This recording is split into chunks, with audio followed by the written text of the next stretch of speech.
Greetings world, we are anonymous.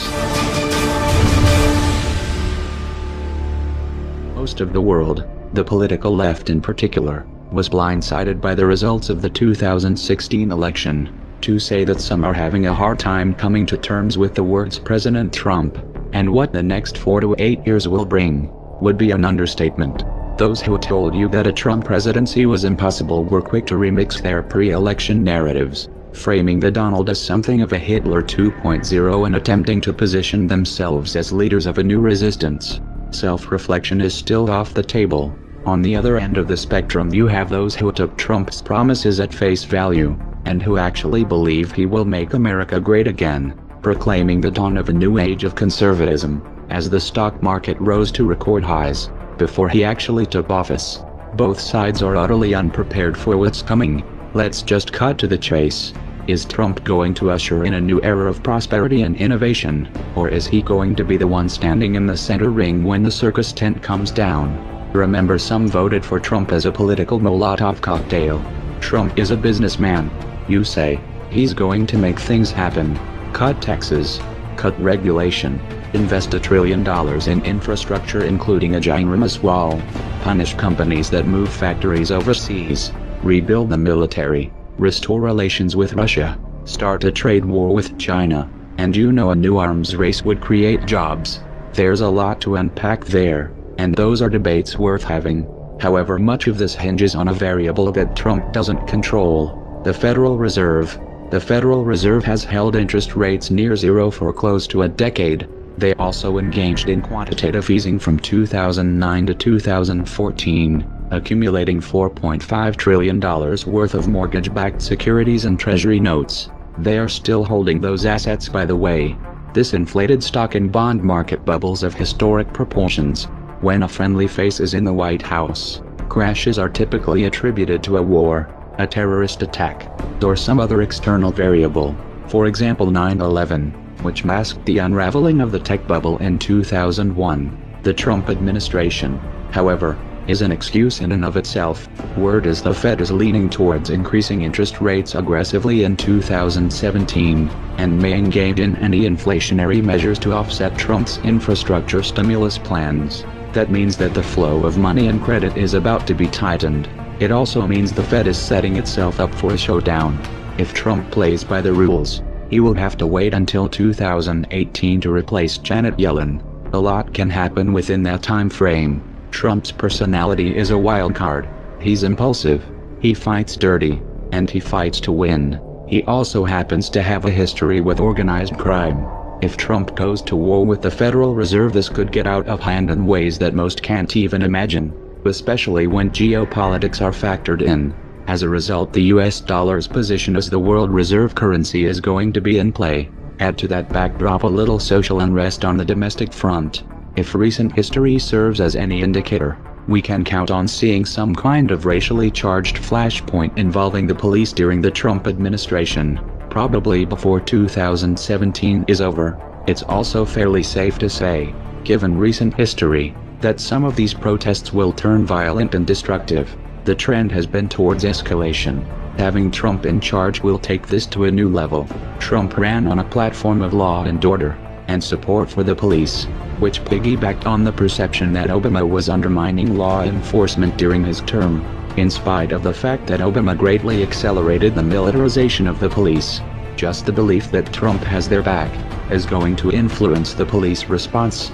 They're going to be more confident, more aggressive, and if Trump offers even so much as a word of encouragement, they will go into full crackdown mode, which would of course throw gasoline on a fire. These tensions have the potential of spinning out of control, especially in the context of an economic downturn. And again, Trump's personality is a wild card. Trump is also about to inherit, thanks to Obama and Bush, the most extensive and technologically advanced surveillance apparatus world has ever seen. Obama expanded the NSA's powers even after Trump won, by the way. The power to order extrajudicial assassinations anywhere in the world, and a military which has been authorized by the NDAA to detain anyone, anywhere, including US citizens, indefinitely without trial. To top it off, Trump is filling his administration with former generals, some with combat and counterinsurgency experience. He has everything he needs to implement a full-fledged military dictatorship, and the left has no one to blame but themselves. Trump did not, however, start off on a good foot with the alphabet soup agencies.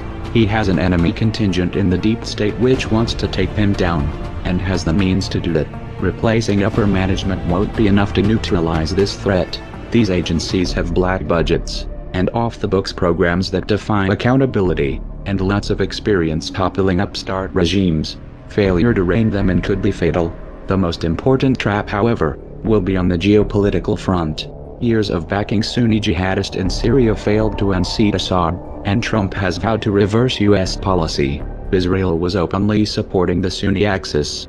They wanted a full-frontal regime change in both Syria and Iran for many years, but the Obama administration tied their hands. Then Russia stepped in, tipped the balance, and the Shiite crescent not only survived, but grew stronger. Israeli/Sunni axis needs another path to war, so they're changing tack. On January 13, 2017, just 7 days from the inauguration, Israel bombed a Syrian government airport. This provides a glimpse of the years to come. Israel's strategy is simple: provoke Syria and/or Iran until one of them retaliates, which would of course provide cover to take territory. Turkey is likely to make another move in Iraq and/or Syria as well. Turkey has ambitions to expand its borders as well, while the Saudis continue bombing Yemen to rubble. With U.S. government support, Israel feels confident that Trump will defend them at all costs. Indeed, he has given this impression. But will he take the bait? Here Russia is a wild card. What happens if Russia moves quickly to provide Syria and Iran with the means of defending themselves? What happens when Putin and Netanyahu are competing for Trump's ear? With all the other variables in play, will Trump even have the means to influence the outcome in this region? Expect alliances in the Middle East to shift rapidly during the Trump years, with unexpected consequences. In particular, watch for a play on oil that undermines the petrodollar. Making America great again was never on the menu. Trump wasn't supposed to win. He was supposed to be the decoy. This was reality television does politics. Literally. The Democrats thought he was so bad that he would take attention off of Hillary's baggage. So the Clinton campaign pulled strings with their friends in the media to help him in the primaries. We know this thanks to the John Podesta email leaks. We need to be elevating the Pied Piper candidates Trump, Cruz, Carson, so that they are leaders of the pack and tell the press to take them seriously. The DNC, and their corporate media lackeys, then worked to marginalize the Bernie Sanders campaign, and used a secret agreement backed by leverage, to prevent him from attacking Clinton. This was confirmed by the DNC email leaks. Oops. You can't unthrow a Molotov cocktail. So get your popcorn, and buckle up. The show is about to begin. I will build the wall, and Mexico is going to pay for it, and they'll be happy to pay for it. I want to build a safe zone someplace in Syria. We have to get the Gulf states. They have nothing but money. We got to get them to fund it. We got to get them to put up the money. I will take care of women. I promise I will never be in a bicycle race. If I'm president, you're going to see Merry Christmas in department stores, believe me. I would knock the hell out of the oil areas. Would I approve waterboarding? You bet your ass off.